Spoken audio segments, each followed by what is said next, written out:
Currently, chapter 1, chapter 5, and chapter 8. These three are currently going.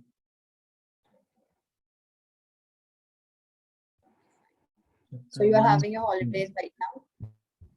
Yes.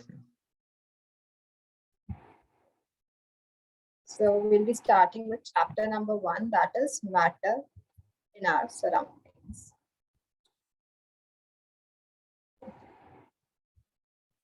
Can you tell me what is chemistry? Because this is the chapter of chemistry. Or what do you understand by chemistry?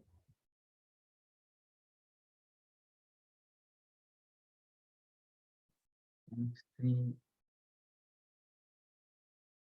Okay, silent. So chemistry basically is this, in simple terms, it is the study of matter, studying everything about matter, its properties, its behaviors, its reactions, what it is made up of, everything which is related to matter that we study in chemistry. So that's the first basic chapter of science, because first time the science has been divided into physics, chemistry, and bio, right? Earlier we used to study combined science. So in class 9, the segregation has been made. So we have to start with the very basics of chemistry. So first we have to study chemistry, like what is chemistry? So chemistry is basically the study of matter. And now we have to study the matter in detail. This is our first chapter. Okay. So do you know what is matter? Yes, any matter, anything that has a mass and volume is called a matter. Yes, good. So anything that has mass and occupies space, that means it has volume, it's called as matter. Can you give some examples? Yes, book, pen, and mobile phone. Yes. What else? Like animals. Water. Yes, water, air. Okay, so book, Smell of pen. anything. Yes. So we take simple examples: books, pens, water. Now, any matter, it is made up of small particles. So matter is made up of, everything around us is matter, and matter is made up of particles. Okay. Now, this is important, particles. Now, we have to first study about the particles of matter. We'll study their characteristics. So, characteristics of particles of matter.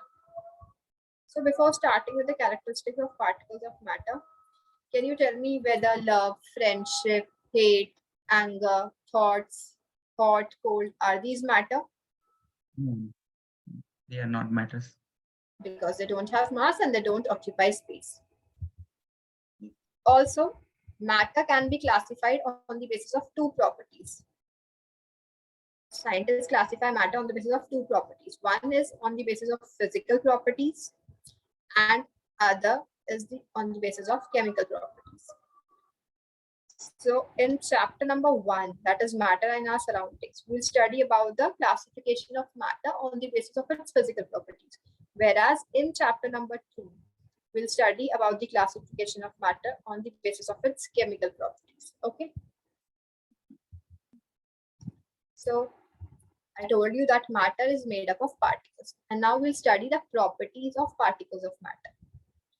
Do you know any? Can you repeat, ma'am? Do you know any characteristics of particles of matter? Yes, matters are made up of very tiny particles. There is a space between particles, which is called intermolecular space.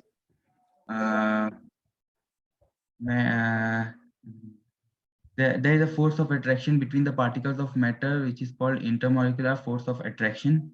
Yes. Good.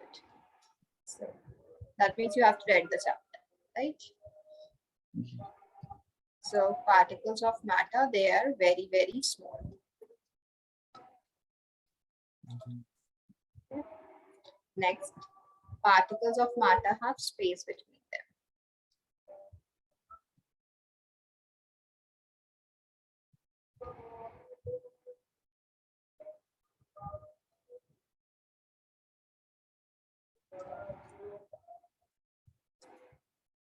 Third is particles of matter are continuously moving. That means they keep on moving. They never stop. Particles of matter are continuously moving.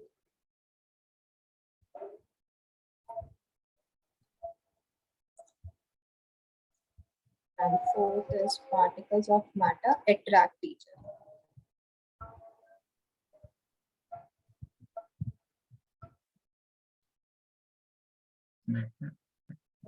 So these are the very basic properties of particles of matter. That means they are very, very small in size. They are having space between them. They are continuously moving and they attract each other. So one by one, we'll study these characteristics in detail.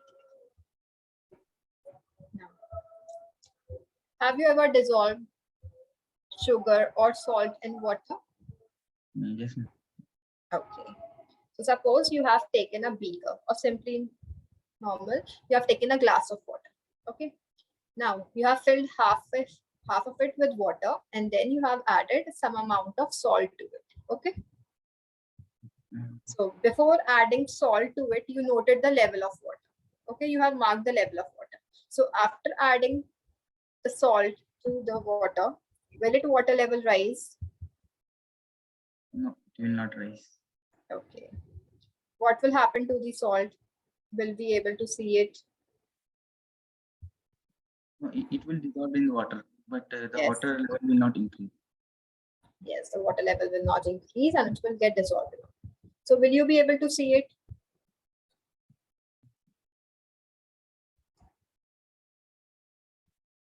Will you be able to see the salt? No, no. No. So see here.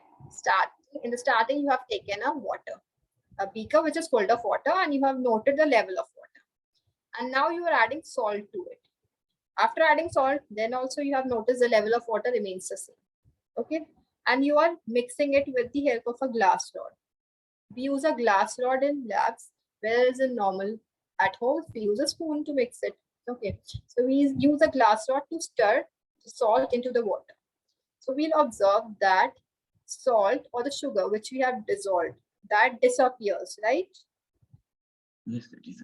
Now, where is the salt or the sugar which we are dissolving? Where is it going? It dissolved in the water. Yes. So see, water is a matter. It is having space between the particles. Water is made up of particles. So there must be some space between the particles, and these sugar or salt particles, they are getting into the spaces between particles of water. Have you understood? Yes, yes. So when we dissolve salt in water, the particles of salt, they are going into the spaces between particles of water. That's where they are getting disappeared. If there won't have been any space between particles of water, and then we would have added salt, then the salt would have occupied some space above the level of water, right? Then the level of water must have increased. But here we are having space in between the particles of water where the salt particles are going. So that's why the level of water is not changing. And hence we can conclude that particles of matter are very small and they're having space between them. Okay. We'll discuss one more activity to understand it. These are the activities which are given in your NCERT book. And all the activities are very important. We should go through these activities. Next is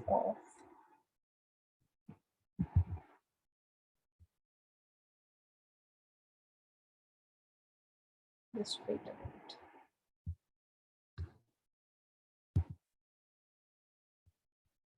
So you can see the picture.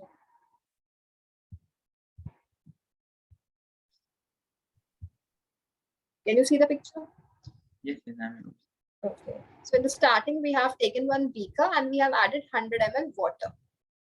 We have taken 100 ml water. After that, we are dissolving 2-3 crystals of a chemical to it. And this chemical has purple color. And the name of chemicals is potassium permanganate. Okay, so we are dissolving a chemical which is having purple color into 100 ml of water, and we are adding just 2-3 crystals. You can see that the water has been colored, right? Yes.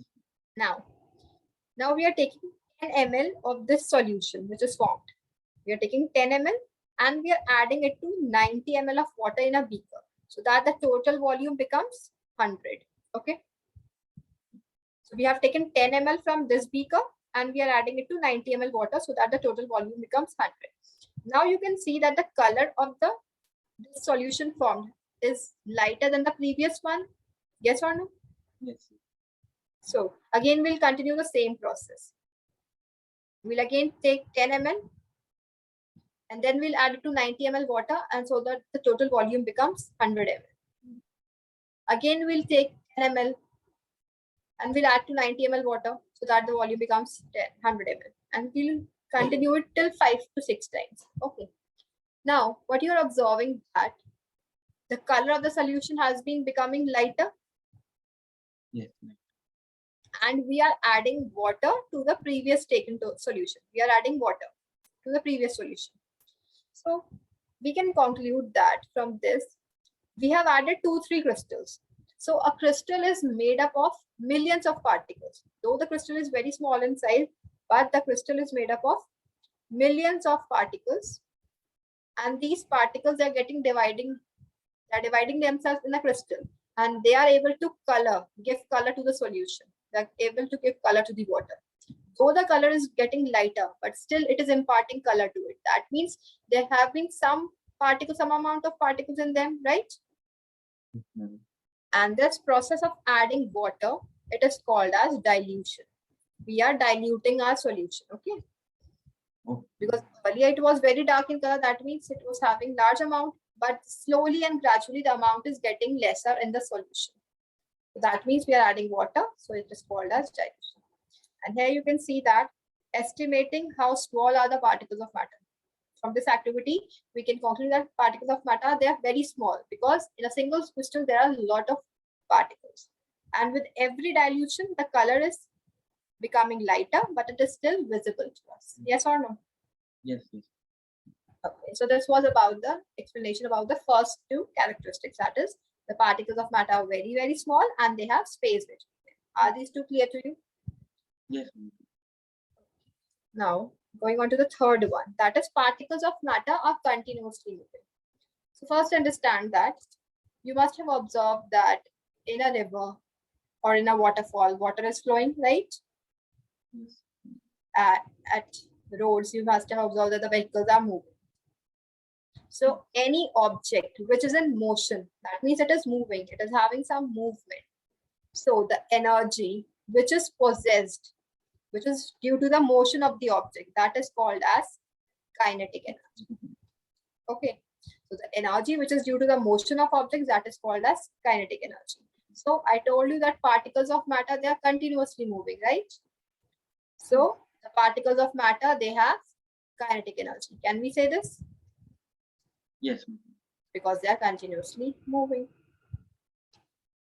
Now, if you increase the temperature, what happens? The energy will increase or decrease? Will increase.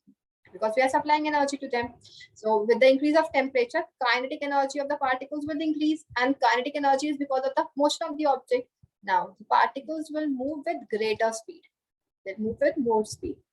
So particles move with greater speed. Okay. Now, you must have observed that when we boil water, so when we have put the container or the pan in which we are boiling water onto the stove, so in the starting, the water particles are normal.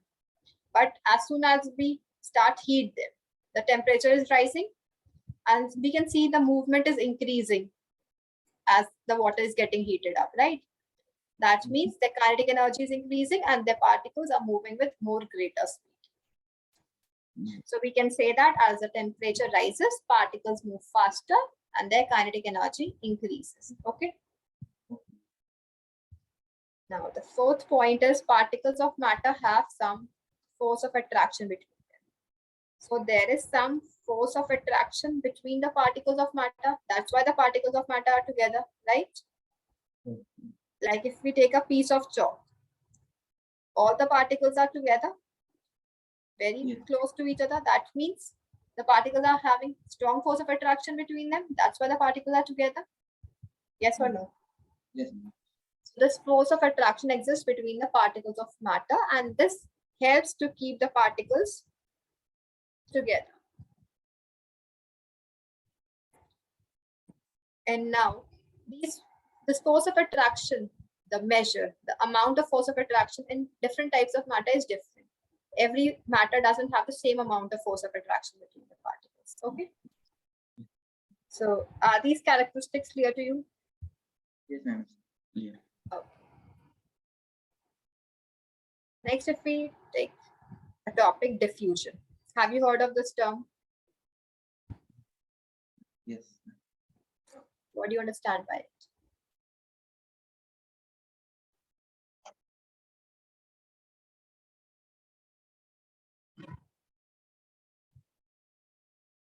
Do you know anything related to it? It's particle moving from the high concentration region to a low concentration. Okay, that's it. So we have discussed the example that when we were adding salt or sugar to the water, the sugar or salt was getting into the spaces between particles of water. That means it was getting intermixed with water. Yes. Mm.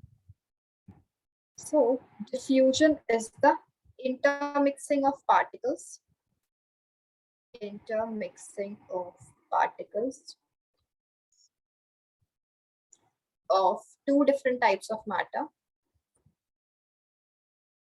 Two different types of matter on their own. So you were saying that the salt was getting dissolved in water on its own. That means it was getting intermixed with the particles. So this is called as diffusion. Now, you are adding salt or sugar to water. Will it get dissolved in hot water or cold water? In which one will get dissolved faster? Hot water. Hot water. Because in hot water, you know that temperature is high. So the kinetic energy of the water will be high. They'll move with greater speed and they'll get intermixed faster, right? Now, if we take the example of perfume, suppose you have opened a bottle of perfume in one corner. What will happen? The smell will spread in the whole room, yes or no? Yes. So there are particles of perfume, there are particles of air. And you know that the particles are continuously moving, whether it is of perfume or it is of air. So they can spread in the whole room, they can move, they'll spread to every area in the room. So this is also an example of diffusion. Also, if you have noticed in your homes when your mother cooks food in the kitchen, the smell of hot food reaches you faster as compared to the cold food. Yes. There also there's the same reason. The particles of food, they are having higher temperature, they'll move with greater speed, so they'll get intermixed with the particles of air and you'll get this smell, right? Do you know what is incense stick, agarbatti? Yes. So if we light it in one corner of it, then also we are able to get the smell of this incense stick in the whole liquid.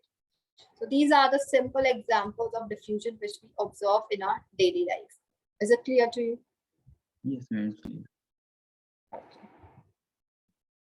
Now see, you have a chalk, you have a rubber band, you have an iron nail. Now tell me which one is easier to pick. Chalk. Chalk. That means it is having least force of attraction between the particles. That's why we are able to break it. Whereas in a iron nail, it is the most difficult to break, right? That means it is having the maximum force of attraction between the particles. That's because, and this rubber band, if we apply force to it, it will stretch, and once the force is removed, it will regain its shape.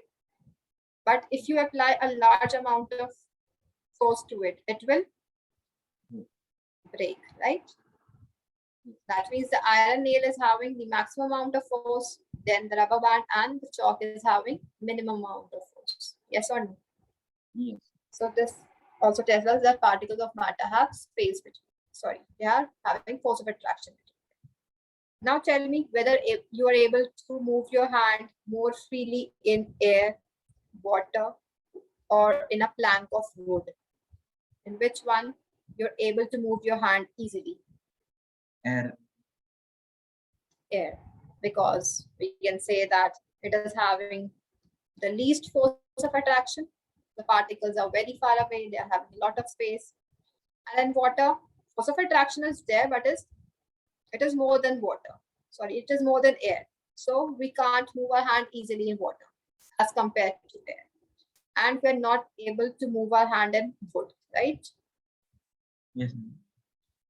Because if we'll move our hand to wood, we'll get hurt, but we can't move it. So this was about the topic of diffusion and the characteristics of particles of matter. Now starting with the next topic, that is states of matter. Do you know how many states of matter are there? Yes, 3 states: solid, liquid, and gas. Okay. So matter around us, it can exist in 3 states, that is solid, liquid, and gas. Okay. Now, tell me something about solid which you know. Solid, it has a high force of attraction. Yes. It has a very low kinetic energy. Yes.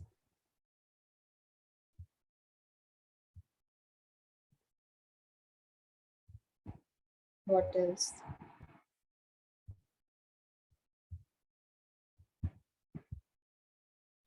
Now, can you see the figure? Yes. So you can see that in solid, the particles are very closely packed, right? And they're having very less space between them. Mm. Their particles are very tightly packed and they are having very less space between them. And when the particles are very closely packed, we say that they're having high force of attraction between the particles. Also, when the particles are very close to each other, we say that they are having high density. They're very close. Can solids flow? What, ma'am? Can solids flow? No, no. No, solids cannot flow. Can they change their shape easily? No. No. If we take the simple example of solid, that is wood, ice cube, iron, brick, right? Can these objects change their shape? No. No. We say that solids have fixed shape. Are their volume fixed or they keep changing their volumes? So they have fixed shape and they have fixed volume.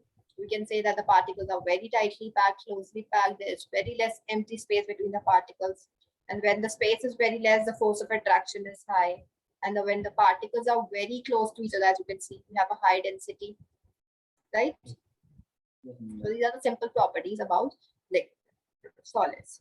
Coming on to liquids, we can say that the particles are less closely packed. Yes? Yes. Do liquids have fixed shape? No. No, they take the shape of the container. Also, what can we say about the volume? They have fixed volume. They have fixed volume because if we have taken 100 ml of water in glass or bucket or bowl, the volume of water will remain the same, right? Mm. Can liquids change their shape? Yes. Yes. Can they flow? Yes, they can flow. Yes. So you can see here the shape. You have taken water. First one is having a conical shape from the bottom, right? Can you see the picture? Yes, yes. Other one is having round bottom, and this one is a test tube. So the liquid takes the shape of the container in which it is kept. Liquids can flow. Liquids can flow, they can change their shape. So any object, any substance which can flow, that is called as a fluid. So all the liquids are examples of fluids. So anything which can flow, that is called as a fluid. And we just now discussed that solids have a fixed shape. They do not change their shape. So any object, any substance which have a tendency to maintain its shape is fixed. That is called as rigid. So we can say that solids are rigid, whereas liquids are fluids because they can flow. Okay. And now you can see that the space between the particles is greater in liquid as compared to solid. So particles can move a little freely, whereas in solids, the particles' position was fixed. They were just vibrating. They were just moving on their fixed position. Because we have studied that particles of matter, they are continuously moving.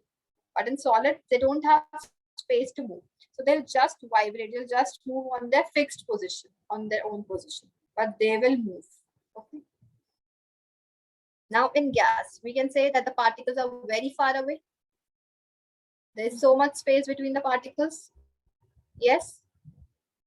They do not have fixed shape and fixed They volume. do not have fixed. Yes, good. And they occupy the whole space which is available to them. Because like if you are sitting in a room, everywhere it is air. They're occupying the whole space. Now, if we have taken a gas in this open container, will it stay inside or it will escape the mixture, escape the solution? And will escape. It will escape. That means we have to store the gas always in a closed container, because if the container is open, it will escape from the container, right? Are these simple points clear to you? Yes, not clear. Okay. Now, if we talk about gas, in gas, the particles are very far away, right? So now, if we try to decrease their distance, if we compress them, compressing means to decrease their volume. And if we decrease the volume, the distance between the particles, it will become less. The space between the particles will decrease. So this is called as compression. Now, if you compress it to half volume, the particles are present in this. And if you further compress it, it will occupy much lesser space, right? Yes, right. So we can say that with compression, the volume decreases and the space between the particles decreases. So we can say that the gases are highly compressible. Okay. Okay. I told you that particles of matter, they are continuously moving. Now, I'll just show you a picture in which we'll see the motion of particles of gas. Because in gas, particles are very far away and they can move randomly in every direction. They can move here and there. Is the picture visible to you? Yes, it is visible. Okay. So you can see that the particles are there. These purple colored particles are there. And they are moving randomly in every direction, which you can see. And while moving, they'll hit each other. And they can also hit the walls of the container, as you can see. Right? Yes, right. So when these particles will hit the wall of the container, they'll exert some force onto the wall of the container. And the force per unit area is called as pressure. So we can say that gases exert pressure in all the directions on the walls of the container. Because when they are moving in random direction, like they can move in any direction, as you can see. So when they'll move, they'll hit each other and they'll also collide. They'll also hit with the walls of the container. And when they'll hit the walls of the container, they'll exert some force onto it. And force per unit area is called as pressure. So we can say that gases exert pressure because of the force of attraction per unit area. And they can do this in all the directions. Is it clear to you? Now you must have seen cooking cylinders, LPG cylinders in your homes, Yes. right? You must have seen CNG cylinders, compressed natural gas cylinders in the vehicles. It is used as a fuel. Yes. And you must have also seen oxygen gas cylinders in the hospitals, Yes. right? So what is there in the cylinders? Gas is there, and large amount of gas is there in the cylinders. That means we have compressed the volume. We have decreased the volume, the space which is occupied. So in a single cylinder, which is small in size, we have large amount of gas. So this shows that gases are highly compressible. In a single small cylinder, we can store large volumes of gas, right? Because we have seen that there is so much space between the particles. So we can reduce the distance between the particles can be brought closer, and hence large amount of gas can be stored in a single cylinder, which is small in size. Okay. So we have discussed the basic properties about the three states of matter, that is solid, liquid, and gas. Now, if we summarize the space between the particles, it is maximum In gas. in gas. Then it is in liquid, and the solids have very less space between the particles. Now, if we talk about force of attraction, I told you whenever there is very less distance between the particles, the force of attraction is high when the distance is low. And now the gas is having very large space between the particles. So the force of attraction between the particles will be very low. Yes. Okay. So gas has the least force of attraction, then liquid, and solids have the maximum force of attraction. Understood? Yes. Now, if we talk about kinetic energy, which will be having the highest kinetic energy? Yes. Yes. Gas. So because the particles, they can move in very high speed, right? Yeah. So gas will be having the highest kinetic energy, then liquid, and then it will be solid. So this order of space between the particles, force of attraction between the particles, and kinetic energy between the particles, that should be clear to you. So are these topics clear? Yes, clear. Okay. So that's all for today's class.